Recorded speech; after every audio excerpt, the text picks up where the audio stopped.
ప్రసాద్ రావు గారు అనవసరం గొడవ చేయకండి. శ్రావణి గారు మీరైనా చెప్పండి. ఏంట్రా చెప్పేది ఇడియట్? అయినా నీలాంటి వారితో మాట్లాడటం నాదే తప్పు. Don't leave this fellow, give to the cop. కాపులు చౌదరులు ఎందుకమ్మా వీడంతా చూడటానికి? రే నీ ఫేస్ వాళ్ళ ఇంట్లో పని చేయడానికి కూడా పనికిరావు. ఏమైనా పెళ్లి చేసుకుంటావా? గజాలా గారు ఇది మా సమస్య, దయచేసి మధ్యలోకి రాకండి. ఏంటి మా సమస్య అంటావు? నీకు నాకు సంబంధం ఏంటి? జస్ట్ సరదాగా మాట్లాడితే పెళ్లి చేసుకుందాం అంటావా? బుద్ధుందా నీకు? ఏంటమ్మా వాడి అడిగేది? గజాలా గారు, గజాలా గారు నువ్వు. ఏంటండి బాగుండేట? పెళ్లి చేసుకుంటారు నువ్వు? పెళ్లి చేసుకుంటారు నువ్వు? ఏయ్, నన్ను వదలండి, వదలండి.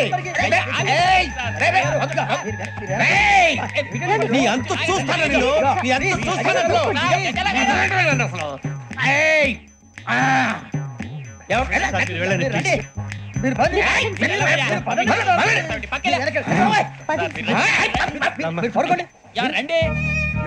ఏంటి అంత ఎమోషన్ అయిపోయారు మీరు?